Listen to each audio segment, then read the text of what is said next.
The Sahara Desert, a place synonymous with scorching sun and endless sand dunes, was once a land of life and greenery.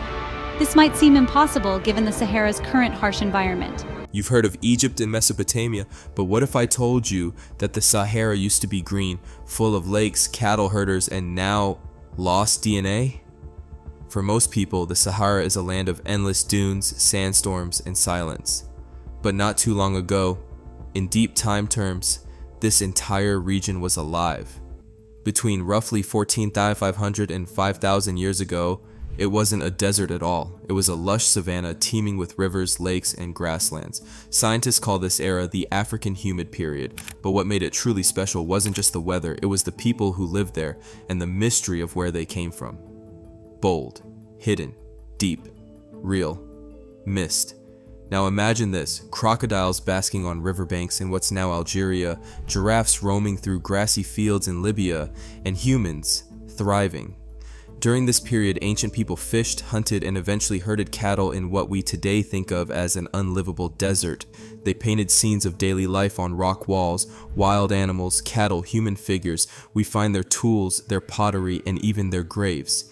Some skeletons were so well preserved by the desert's dry conditions that we call them natural mummies. These people lived in places like the Takarkori rock shelter in southwest Libya and the Tadjart Akakas mountains, where archaeologists unearthed signs of settlement stretching back over 10,000 years.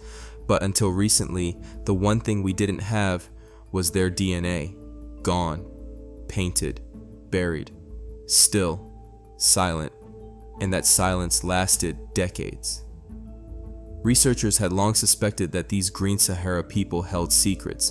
The artifacts were there, the cultural complexity was undeniable, but DNA doesn't do well in hot, humid environments. And most of North Africa was considered too harsh to preserve ancient genomes. Scientists guessed at their ancestry based on tools or burial styles, but it was like trying to solve a mystery novel with half the pages missing, dry. Cracked, fragile, elusive, incomplete. So the big question lingered. Who were they? Were they migrants from sub-Saharan Africa who moved north during this wet phase? Were they farmers from the Levant who had pushed west? Or were they something else entirely, but a forgotten people? Rooted, drifting, blended, cut off, native. All of that changed with a paper published in Nature in April 2025. For the first time, scientists were able to extract and sequence DNA from human remains found in the Green Sahara, and what they found rewrites the story of North Africa, because these ancient people weren't who you think they were. Revealed. Shock. DNA. Realigned. Start. For decades, we had bones, tools, and paintings, but no voice, no DNA. That silence was finally broken in April 2025. A team led by the Max Planck Institute for Evolutionary Anthropology published a landmark study in Nature, revealing the first ever ancient DNA from the heart of the Green Sahara. It came from Takarkori Rock Shelter, a site tucked in the desert of southwestern Libya. And it's not just any site. It's a place where people lived continuously for thousands of years. From hunter-gatherers to herders, this was a cultural crossroads. But no one expected what was hiding inside those bones. Quiet, remote, crucial, waiting, old. The real shock? They got it from two women. Buried around 7,000 years ago during the African Humid Period, their remains were dry, perfectly preserved by millennia of desert heat. Ancient DNA doesn't usually survive in conditions like this. That's why archaeologists had long written off most of North Africa as a genetic dead zone. But with newer techniques, better lab protocols, and sheer persistence, the team managed to extract and sequence nearly complete genomes from both individuals. It was a scientific long shot, and it paid off. Against odds, stubborn, fragile, precise. And what they found was something no one had cataloged before.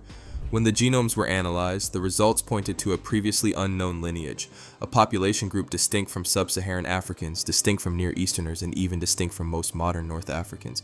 These women weren't immigrants. They weren't recent arrivals. They belonged to a deeply rooted North African branch of humanity that had been isolated for tens of thousands of years. Isolated, local, ancient, separate, unique. But there was still a twist. While 93% of their ancestry came from this lost North African lineage, about 7% showed signs of admixture from a Levantine-like source. Just a sliver, but it tells a story. not of conquest or mass migration, but of limited, occasional contact, the kind that comes with trade, travelers, or maybe even a handful of settlers. The rest, completely native. Trace, faint, glint, whisper, barely. So when people assumed the Sahara was a mixing bowl, they were wrong. The DNA doesn't lie. These women living at the center of a once thriving savannah weren't a blend of nearby empires. They were the descendants of a people who had been there all along. Silent, present, preserved, rooted, real. This is where things get weird. When researchers sequenced the DNA of the two Takarkori women, they ran it through the usual comparisons: modern Africans, ancient farmers, Near Eastern herders, and then, out of curiosity, they compared it to one of the oldest full genome modern humans ever discovered, a 45,000-year-old individual from Zlatnikun Cave in Czechia. What they found was stunning. The Sahara women were genetically closer to Zlatnikun than to any sub-Saharan African group alive today. Curveball. Shocking, unexpected, ancient, close. That finding flips a huge assumption on its head. For years it was assumed that African populations, especially ones still on the continent, would naturally be more genetically similar to each other than to those who migrated out. But these Takarkori individuals weren't just different. They were genetically closer to the early out-of-Africa migrants in Europe than to modern groups in East or West Africa. Despite both groups being on the same continent, the Sahara women and sub-Saharan peoples had drifted far apart, split, separate, far, distant, unrelated. So what happened? Time, isolation, and genetic drift. This mysterious North African lineage likely broke off from the rest of the human family tree about 50,000 years ago.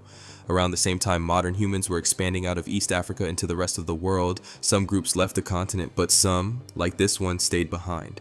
Not in the lush green forest of the Congo or the Great Rift Valley, but in the far north, where they eventually became trapped by geography and climate shifts. Fork, early, alone, drift, fixed. And it's important to stress, these people weren't a mix. The DNA shows almost no sub-Saharan ancestry, no blending, no genetic flood. Even during the African Humid Period, when rivers ran through the Sahara and migration should have been easy, these populations stayed genetically separate.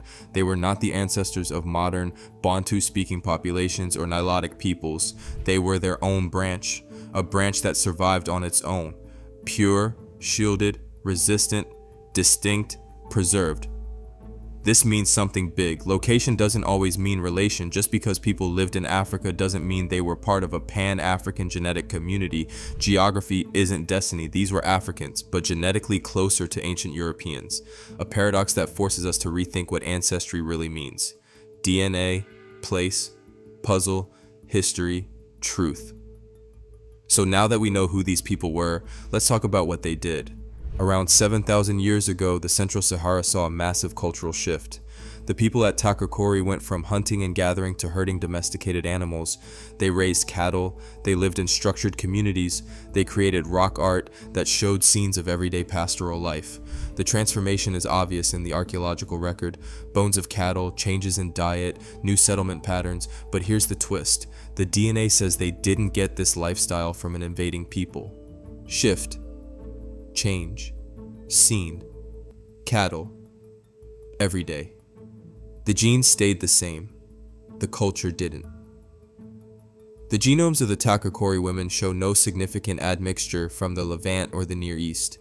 In other words, even though herding and animal domestication began in those regions, those people didn't migrate en masse into the Sahara to bring those ideas with them. Instead, this ancient North African group learned about pastoralism and adopted it. They copied the idea without importing the people. Same, steady, idea, borrowed, kept. This is one of the clearest examples we have of cultural diffusion without genetic replacement. Just like in the Tarim Basin, where mummies with ancient North Eurasian ancestry picked up Indo-European cultural traits without being descended from Europeans, the Takarkori herders gained new technologies while remaining biologically the same. Or take Neolithic Europe, where farmers and foragers sometimes merged but often just learned from one another at the edges. Ideas can move fast. DNA doesn't always follow. Echo, spread, trade, observe, adopt. And the tools back this up too. While the idea of herding cattle might have come from the Near East, the pottery styles and stone tools used by the Takakori people remain distinctly local. You can tell just by looking. These were not Levantine imports. This was a North African people integrating new practices into an old identity, not conquered, not replaced, just evolving on their own terms.